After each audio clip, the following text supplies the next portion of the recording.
오늘 말씀은 당신을 위한 큰 기쁨의 소식을 들으라입니다. 오늘 이 말씀이 저와 여러분에게 이루어지기를 예수님의 이름으로 축복합니다. 사람에게 가장 큰 두려움은 죽음 아니겠어요? 죽음 앞에서 평온함을 가진다는 것은 그보다 더 큰 축복은 없을 거예요. 우리 아이들에게 영어를 가르쳐 주기 위해 오시는 최병은 목사님 계시잖아요. 그 교회 104세 되신 권사님이 계셨대요. 매주 예배를 참석하셨대요. 교회가 2층에 있는데 그 교회는 엘리베이터가 없었어요. 그런데 104세 되신 권사님이 그 계단을 올라가서 매주 예배를 드리러 오셨다는 거예요. 대단하시죠? 여러분 축복합니다. 다 그와 같은 믿음의 권속되기를 축복합니다. 104세. 우리는 여러분 104세 될 때까지 여기 있으면 안 되죠. 건물 지어서 나가야죠. 할렐루야. 그때 엘리베이터 만들어 드릴게요. 근데 그 권사님이 3월 22일 날 돌아가셨어요. 근데 참 놀라워요. 그날도 교회 오셔가지고 걸어서 예배 참석하시고, 그날은 또 특별히 갈비탕이 드시고 싶으셔가지고 가족하고 갈비탕을 드시러 가셔서 갈비탕을 만나게 잡수셨대요. 그런데 몸이 약간 이상하다, 컨디션이 좀 안 좋다 하고 그러면서 집에 가셨다는 거예요.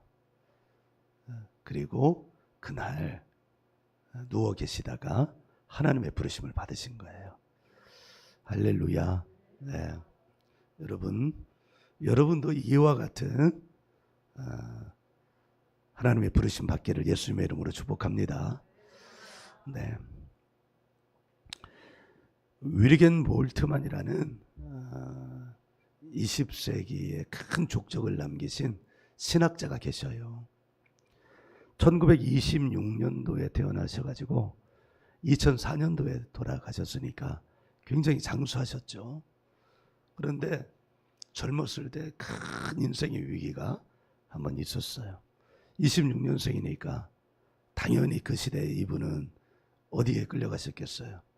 독일군이 되어가지고 전장에 끌려간 거예요. 참 전쟁하면 너무 참혹하잖아요. 우리나라는 전쟁의 직격탄을 생각하면 한국 전쟁을, 가장 가까운 전쟁이니까 한국 전쟁을 떠올리지만 무려 900번이 넘는 전쟁을 경험한 나라예요. 외세의 침략을 받았는데 글쎄 사실인지는 모르겠으나 한 번도 침략을 한 적은 없다는 거 아니겠어요? 근데 이분이 전쟁에 나갔다가 연합군에게 포로가 된 거예요. 정말 더 놀라운 것은 포탄이 쏟아지고 포탄이 자기 옆에서 터져가지고 자기 동료가 그 포탄의 폭사, 파편에 맞은 것도 아니고 폭사하는 그런 것도 목격을 했다는 거예요. 그러니 얼마나 두려웠겠어요. PTSD라고 그러죠. 외상후 스트레스 증후군. 그러니까 전쟁에 참여했다가 돌아오면 그 후유증 때문에 제대로 된 인생을 살지 못하는 그런 사람들도 많다고 하잖아요. 참 하나님의 은혜일까요? 영의 세계 안에서 일어나는 일들을 보면 하나님이 예정하신 사람, 이 사람은 정말 큰 일을 할 만한 사람에게는 더 성령을 부어주신다는 말도 있거든요. 근데 독일 사람인데 신앙이 없었던가 봐요. 포로 수용소에 잡혀 들어가서 거기서 군목이 주는 쪽복음, 국제기도원협회에서 나눠주는 아주 작은 그런 거 있잖아요. 시편과 마가복음이 들어있었는데 정말 큰 은혜예요. 여러분도 그만한 은혜가 있어서 지금 여기 있는 줄 믿습니다. 거기서 하나님 만난 거예요. 할렐루야. 그래서 신앙인이 됐어요.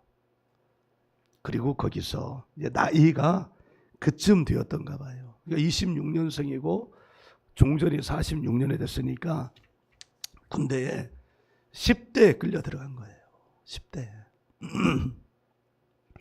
그럼 그곳에서 성경을 읽으면서 하나님을 만났고 예수님을 영접하고 그리고 거기서 고등학교 졸업시험에 응시할 수 있는 자격을 얻어서 고등학교를 졸업하게 되고 독일에 돌아와서 종전 후 독일에 돌아와서 신학 공부를 시작을 한 거예요. 네. 그리고 박사학위를 받고 목사가 되고 목교 현장에 나갔다가 신학교에 와서 교수가 되어서 교수로 큰 족적을 남겼는데 이분의 신학을 희망의 신학이라고 말해요. 희망의 신학. 한국에도 여러 번 다녀갔는데 그분의 제자들이 많이 계셨는데 특별히 깊은 교분을 나누신 분은 고 조용기 목사님이에요. 조용기 목사님 하면 희망 아니겠어요?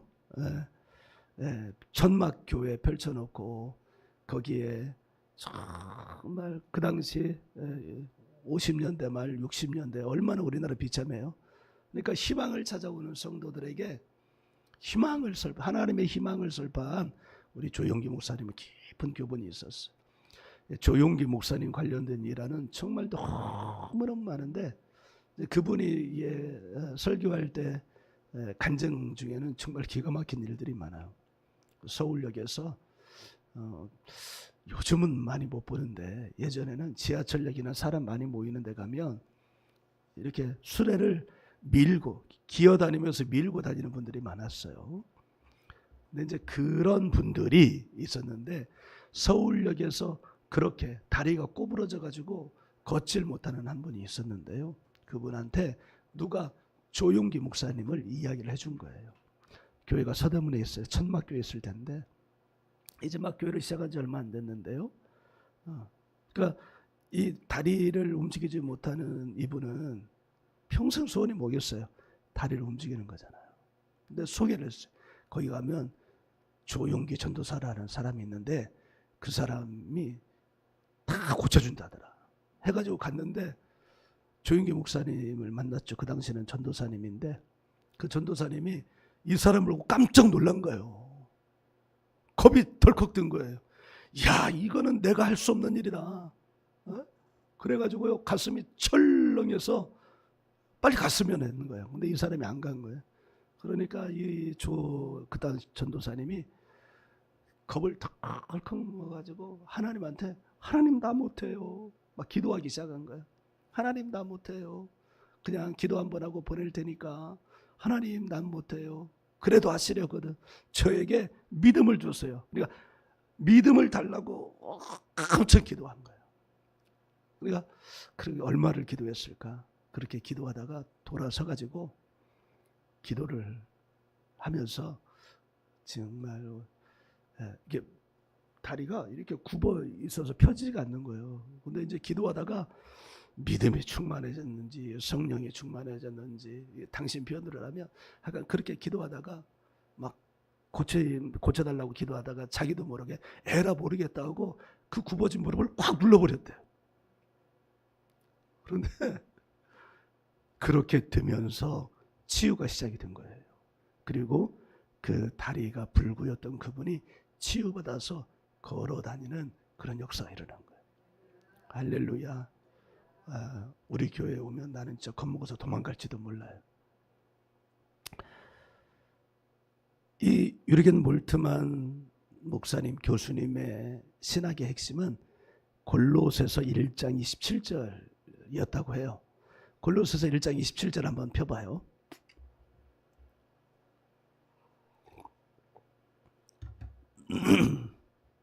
골로새서 1장 27절 같이 읽어요. 찾았으면 할렐루야. 함께 읽어요. 시작. 하나님이 그들로 하여금 이 비밀의 영광이 이방인 가운데 얼마나 풍성한지를 알게 하려 하심이라. 이 비밀은 너희 안에 계신 그리스도시니 곧 영광의 소망이니라. 아멘. 소망이 희망이죠. 그래서 그분의 희망, 신학의 핵심은 바로 이 골로새서 1장 27절 영광의 소망, 영광의 희망이었어요. 곧 그리스도, 예수 그리스도가 희망이라는 거예요. 자, 한번 해봅시다. 예수는 정말 장사한데요. 예수는 바로 이거예요. 그리스도가 왜 희망인가? 그것은 예수 그리스도가 죄와 죽음을 이기고 부활하신 메시아 그리스도이기 때문이었어요. 죄와 죽음을 이겼다. 전쟁은 무엇 때문일까요? 사실은 전쟁은 죄 때문이에요. 그런데 그 죄로 말미암아 참혹한 전쟁의 현장에서 바로 옆에서 폭사하는 사람을 보면서 이 유르겐 몰트만 이 군인은 정말 죽음에 대한 두려움을 느꼈을 것인데 옆에서 죽는데 자기도 살아난 거예요. 옆 사람을 한번 보세요. 누가 죽을까? 옆 사람은 죽고 난 살아났어. 얼마나 기가 막힌 일이에요.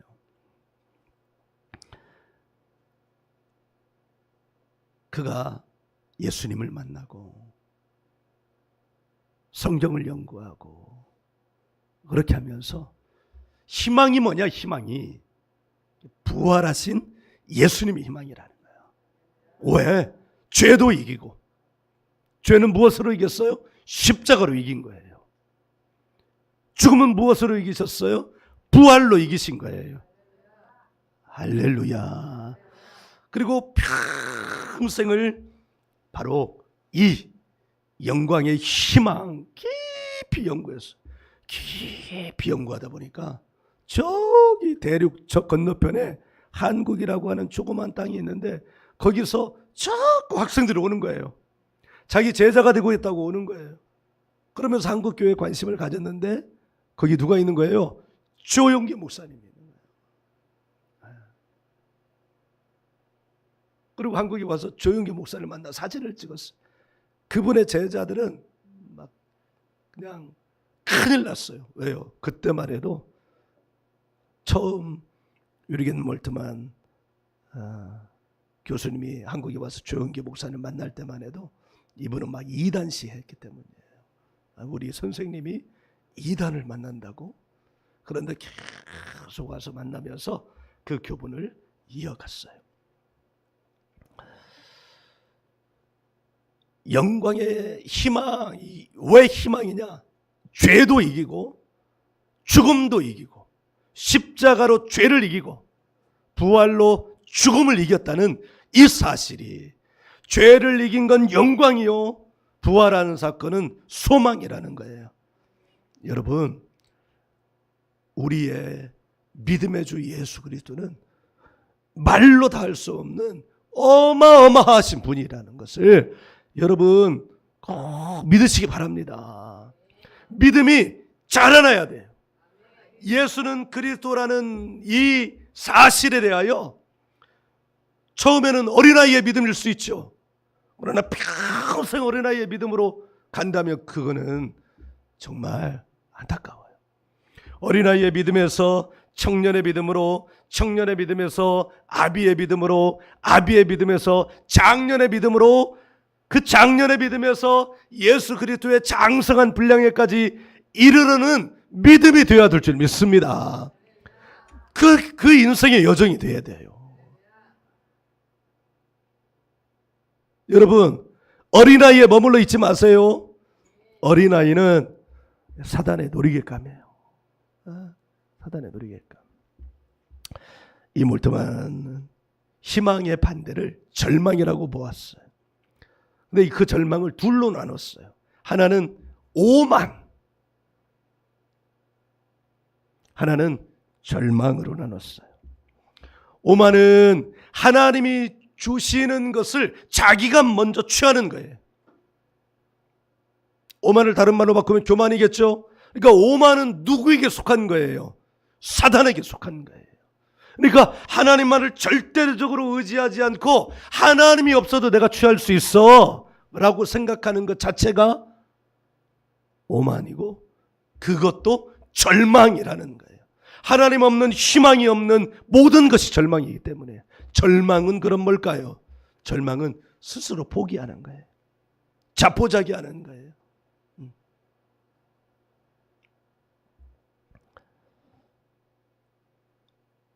이 희망의 신학이 20세기를 꿰뚫고 지나간 거예요.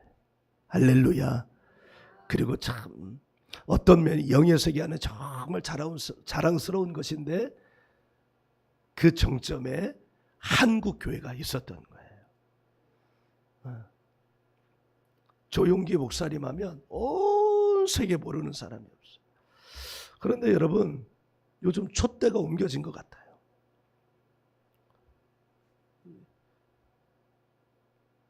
아프리카 나이지리아에 가면 금요 철야 집회에 200만 명이 모인다든가 300만 명이 모인다든가, 한 집회에. 그러니까 그 교회는 벽이 없어요. 지붕만 있어요. 그러니까 기둥 세우고 지붕만 이어져 있어요. 맨 끝에서 강단에까지 가려면 한 20분을 달려가야 된대. 근데 여기 목사님이 목회를 시작할 때,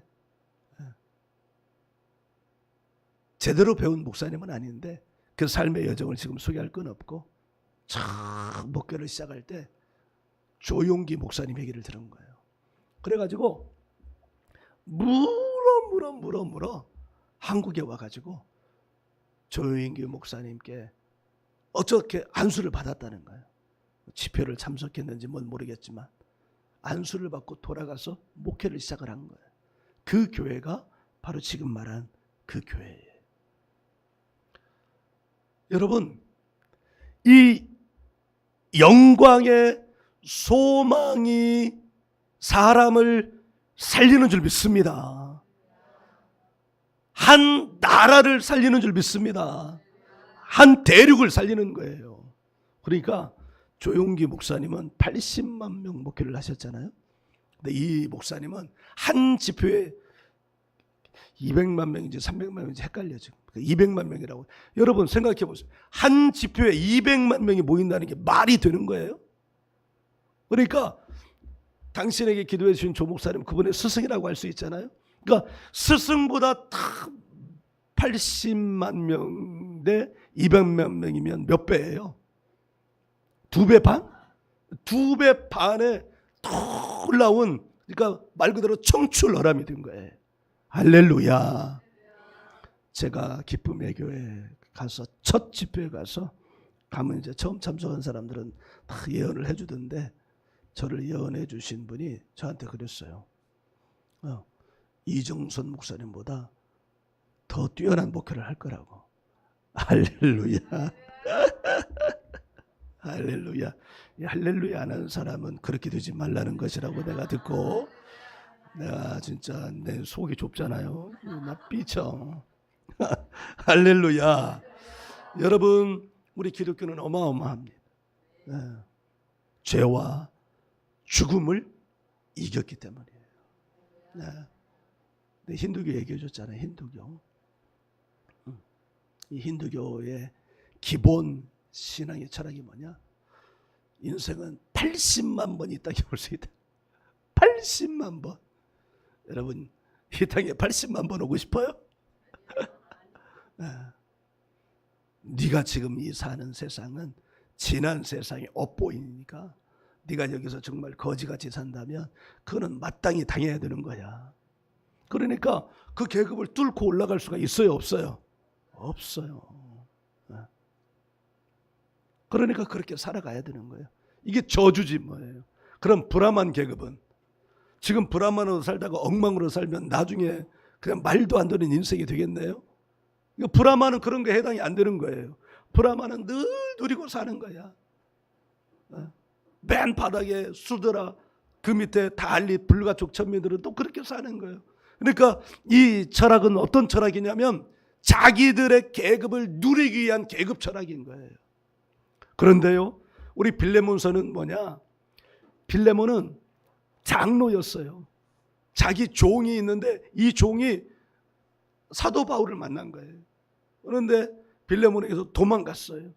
근데 사도 바울이 이 빌레몬 장로에게 편지를 쓴 거예요. 나의 사랑하는 아무개요.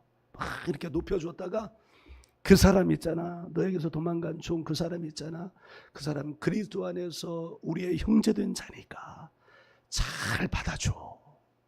여러분, 이 노예 해방의 기본 철학이 어디서 나온 줄 아세요? 바로 성경에서 나온 거예요. 그러니까 완전히 다른 거죠. 완전히. 할렐루야.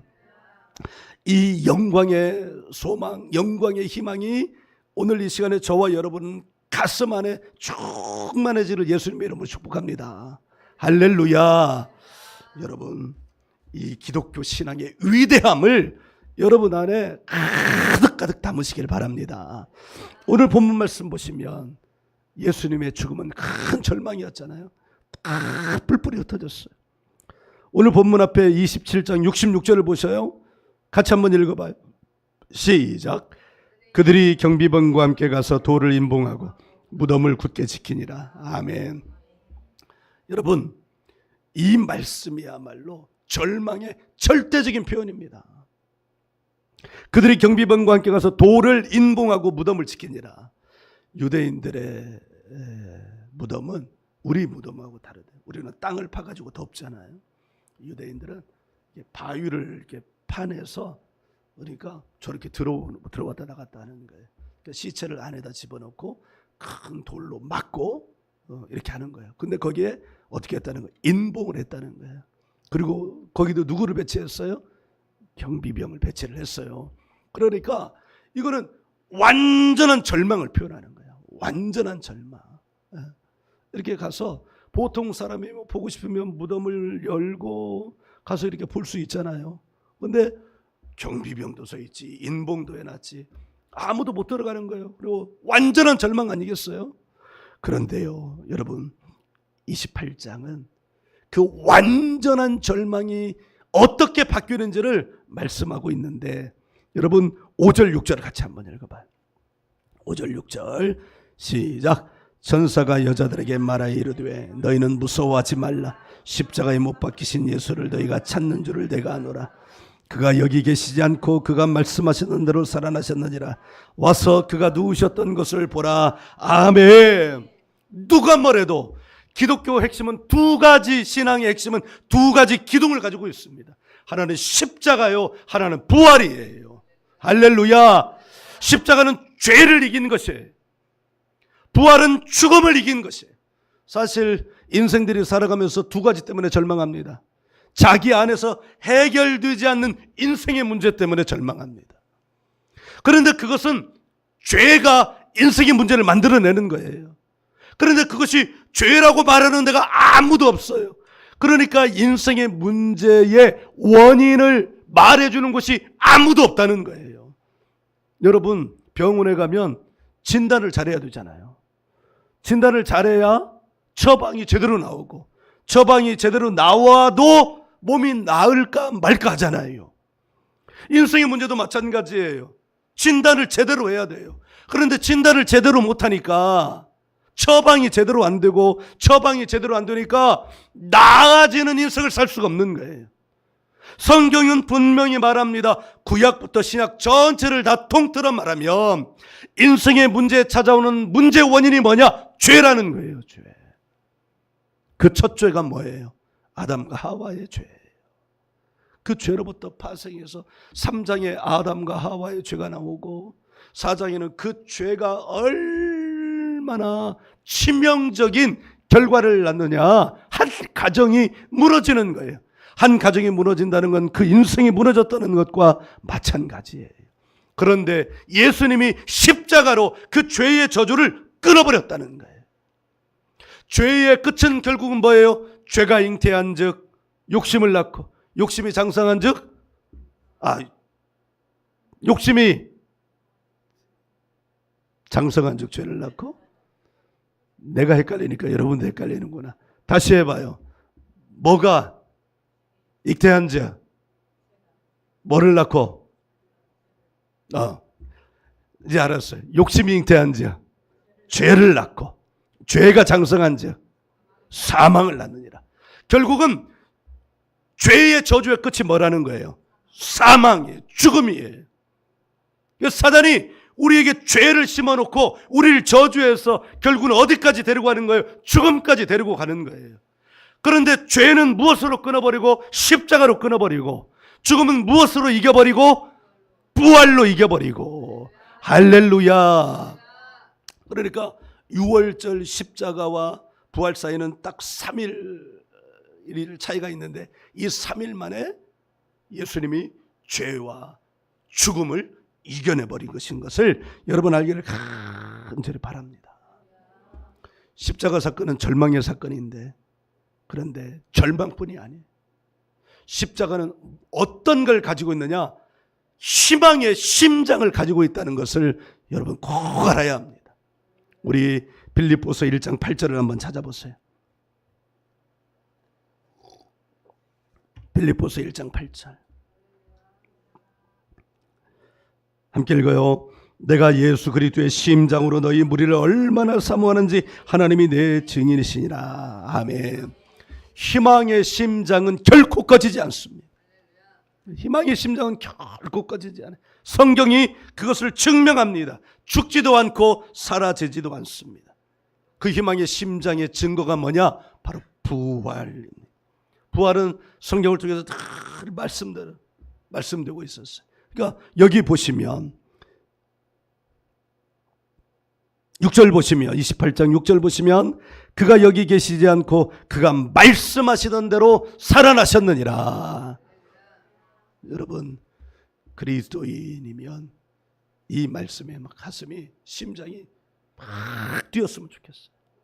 말씀하셨는 대로 살아나셨어요. 우리의 주님이 살아나셨어요.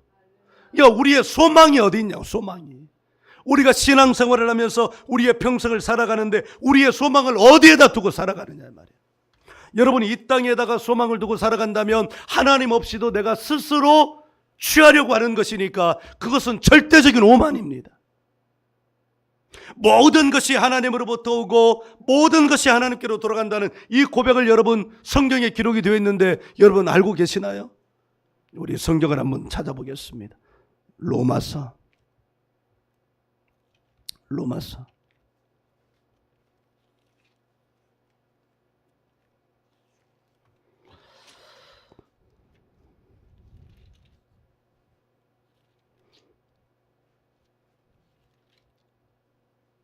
11장 36절이요.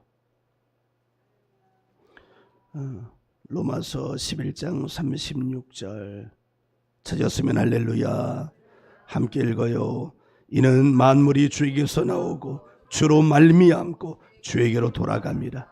그에게 영광이 세세 있을지어다. 아멘. 이 기독교 신학의 뿌리를 자기 인생의 기둥으로 삼고 살아가는 사람, 세 개의 기둥이 있잖아. 만물이 누구에게서 나오고 주에게서 나오고, 만물이 누구로 말미암고 주로 말미암고, 만물이 누구에게로 돌아가고 주께로 돌아간다는 이 세 기둥을 든든히 세우고 살아가는 사람은 그에게 영광이 세세토록 있을지어다. 그에게 누구의 영광이? 하나님의 영광이. 할렐루야. 여러분, 바울 사도는 이 진리 붙들고 죽음을 향하여, 사망을 향하여 쏘아붙였습니다. 우리 사람에게는 쏘아붙이면 안 돼요. 누구에게는 쏘아붙여요? 바울 사도와 같이 우리의 원수 사단에게, 사망에게, 죽음에게는 쏘아붙여야 돼요. 고린도전서 15장 55절 56절이요. 고린도전서 15장 55절 56절 함께 읽어요. 사망아 너의 승리가 어디 있느냐? 사망아 내가 쏘는 것이 어디 있느냐? 사망이 쏘는 것은 죄요 죄의 권능은 율법이니라. 아멘. 죽음은 죄를 먹고 사는 거야. 이어지는 57절을 읽어요. 시작. 우리 주 예수 그리스도로 말미암아 우리에게 승리를 주시는 하나님께 감사하노니. 아멘. 하나님이 예수님을 통하여 승리하셨다는 거예요. 우리 인생을 살아가다 보면 우리가 지는 것처럼 보일 때가 있습니다. 그런데 여러분, 마지막 승리는 누구에게 있는 거예요? 예수님에게 있는 거예요. 그러니까 예수님 붙들고 살아가는 자에게는 말로 다 할 수 없는 승리의 영광이 부어지는 거예요. 할렐루야. 사단은 계속해서 인간을 죽음과 사망의 두려움에 갇혀서 절망 속에 빠지게 해요. 참 안 된 얘기지만 PTSD에 시달리는 전쟁에 참전했던 군인들 뭐에 갇혀 있는 거예요? 우리가 병명으로 그렇게 붙여놓았지만 사실은 뭐에 갇혀 있는 거예요? 죽음의 공포에 갇혀 있는 거예요. 그래서 희망을 거두게 하고 자포자기하게 만드는 거예요. 여러분, 그 배후에 영의 세계가 있다는 걸 여러분 아시기 바랍니다.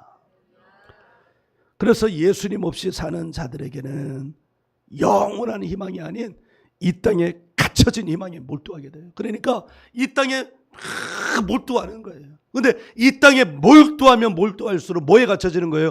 죽음에 갇혀지는 거예요. 눈을 들지 못하게 해요. 영의 눈기 감각을 막아버리게 해요. 그래서 헛된 것을 따르게 만들어요. 그게 조상의 유전이에요. 이 땅에 온 땅마다 열조로부터 혈통을 타고 내려온 조상의 유전들이 있어요. 남미에는 남미의 유전이 있고, 아프리카에는 아프리카의 유전이 있고, 유럽에는 유럽의 유전이 있고, 인도에는 인도의 유전이 있고, 아시아에는 아시아의 유전이 있고, 한국에는 한국의 유전이. 여러분, 가는 곳마다 다 뭐가 있는 줄 아세요? 우상이 있어요. 우상이. 여러분, 그런데 그 우상 숭배를 깨트린 곳에는 하나님의 번영이 있는 줄 여러분 믿으시기 바랍니다. 할렐루야. 할렐루야. 애프터 라이프라는 책이 있어요. 애프터 라이프. 죽음 이후라는 뜻이겠죠. 애프터 라이프. 생명 이후라는 말이니까 이 말은 생명의 끝이라는 말이에요. 그러니까 미국의 한 정신과 의사가 무려 40년 동안 탐구한 사후세계. 그러니까 애프터 라이프는 사후세계라는 말이죠. 사후세계를 연구한 것을 집대성한 책이에요. 브루스 크레이슨이라는 사람인데요. 임사체험이라고도 해요. 기독교 관점은 아니에요. 철저하게 의사, 그러니까 과학적 입장에서 사후세계를 밝힌 것인데 어느 한쪽에도 치우치지 않았어요. 과학적 입장이라고 해서 이 영성의 세계를 무시하거나 영성의 세계에 초점을 맞춰서 과학의 세계를 무시하지 않았어요. 아주 객관적으로 써내가려고 한 책이에요. 40년간 1000건 이상의 사례를 모아서 연구를 했다고 그래요. 그러니까 1000건 이상이니까 그 가운데에는 여러 가지 질병이 있지 않겠어요? 심장마비도 있겠고 뇌졸중도 있겠고 심지어 이런 사람도 연구 대상이 있었어요. 자살미수.